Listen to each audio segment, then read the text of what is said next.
All right, what is going on? We got huge unlocks on the bike here today. I'm going to share some real athlete examples. I'm having a conversation right now with my athlete, Andrew Parker. Andrew is a father of three. He lives out in Australia, and he just did his first 70.3 with tribal training last month. And so he hits me up today, and he shoots me a message, and he basically says, understand what you're saying on the bike now, not getting up into zone two. Not sure I ever have. How are we going to fix that? And my feedback for Andrew, just coming out of his race, I was like, we are seeing too big of a gap. So let's just get into his race data here so you can see an example of what I'm looking at. So in Andrew's 70.3 here, his run heart rate average is 149 and his max is 163. And that's over the half marathon, 2 hours of running. Then on the bike, his heart rate average is 120 and his max is 139. So we've got almost a 30 beat gap in his bike heart rate average to his run heart rate average. And when I see that, that tells me that an athlete is not tapping into their full muscle function and their full potential on the bike, right? Like if the body can get up to maintaining 149 for a 2-hour run, it should be, for a beginner, 10 beats lower for the bike. Like we should be able to get Andrew up to 139. And then as you develop and get better as a cyclist, you will see the run heart rate and the bike heart rate start to be the same. But for most people, there's going to be a 10 beat drop, at least for their first couple of years in endurance, until they get really efficient, like neuromuscularly on the bike. So this is what Andrew hits me up with. And this is exactly what I go check in on for him. So I look into his dashboard. This is the back end chart that I'm looking at for Andrew. We got good fitness development up through his race. And the first thing I wanted to see is his peak power on the bike over the last year. And for somebody who's not able to get up to like good average heart rate numbers on the bike relative to their run, a lot of times what I'll see is that they're just not pushing hard enough watts on their higher intensity rides. So I was really expecting to see for Andrew that he was going to be somewhere around 400 or 500 watts for his peak power on the bike. But I come in here and I see that his 5-second peak power is 722. His 10-second is 709. Like he's putting out good power on the bike. So I'm like, okay, we've got proof here that your body knows how to jack up the effort. But where's the gap here on you being able to maintain a heart rate that reflects that? So the next thing that I checked into was his time in his power zones over the last 180 days. And so I see here that he's got 56% of his time is in his zone one, which we can see his zones over here on the left. His zone one is under 120 watts. So he's got 56% of his time is in zone one, and then about 30.5% of his time is in his zone two, which is 121 to 163. So my feedback from there was basically, we like to see that you've got a lot of time spent in zone two and below. Like that's building a really strong base of aerobic fitness for you. But number one is that that's a little bit high. We've got 86% of total ride time is zone two or below.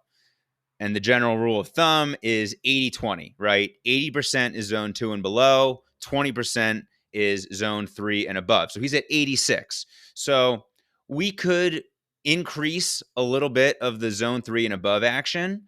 But the number one thing that I saw here for starters was that we're skewing too low down into zone one.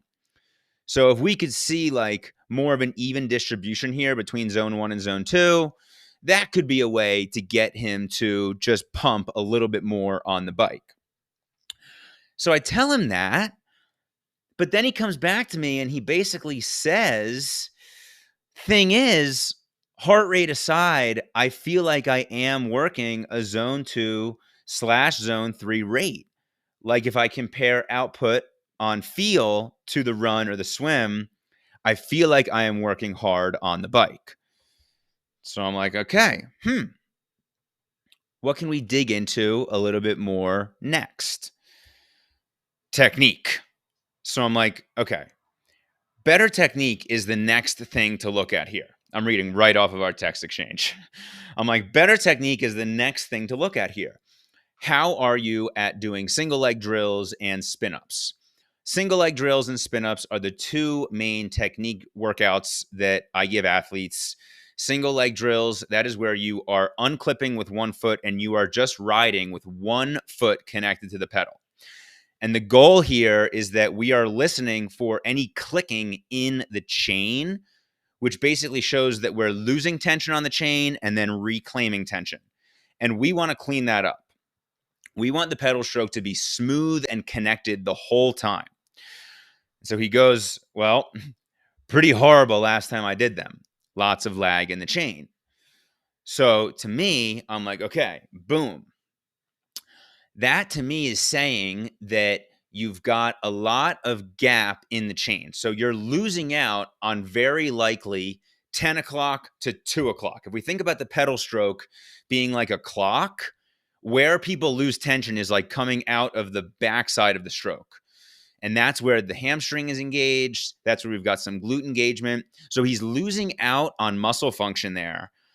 And then when the pedal stroke is getting towards that 2 o'clock into the 3 o'clock position, that's when the quad is taking over and he's extremely quad dominant, which is kind of matching up with the fact that he can put out big power. Like the quad is getting into it on the front end of the stroke. We're still getting some glute engagement there, I'm sure, as well. But he's missing out on the hamstring engagement, which overall, like, this is why his heart rate isn't really rising, is because he's not having this continual tension on the chain that's getting full muscle function in the lower body.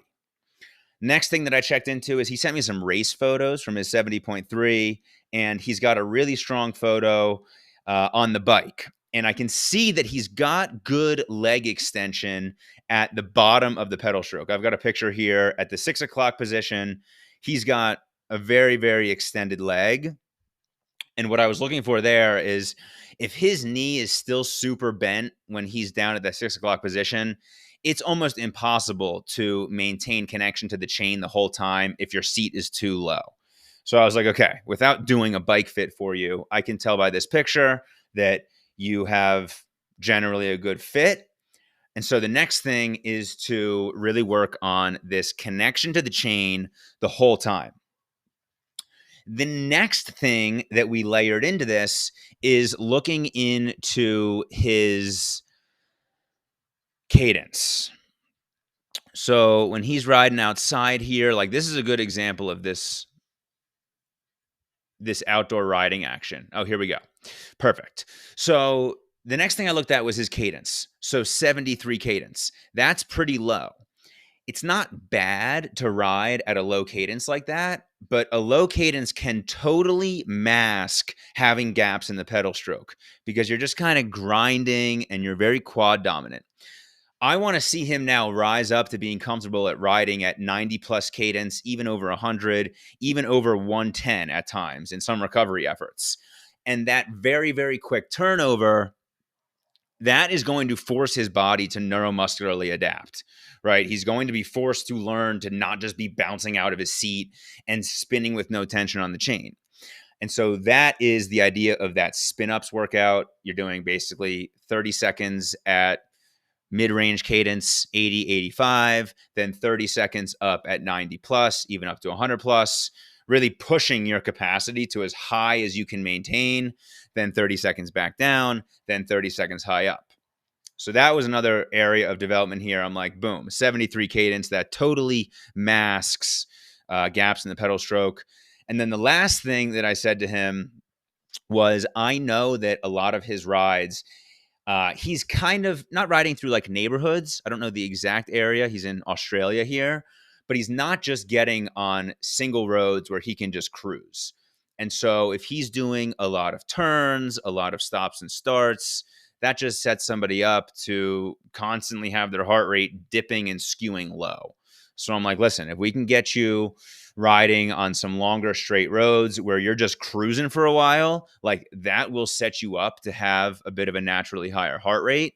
But that's more of a logistical thing. So overall, we got a great plan of attack for him here.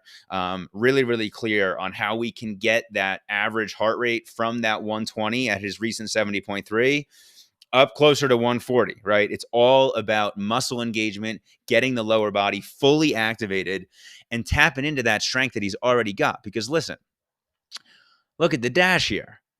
He's freaking putting out 700 plus watts, right? 10 seconds at 709. Like that's big time power, right? 20 seconds at 654. Like he can crank on the bike, but we got to get his body to learn how to sustain that lower level, like zone 2 kind of an effort. How can we bring that up? So this is the protocol. Good work, Andrew. We got a path to progress here. Let's go.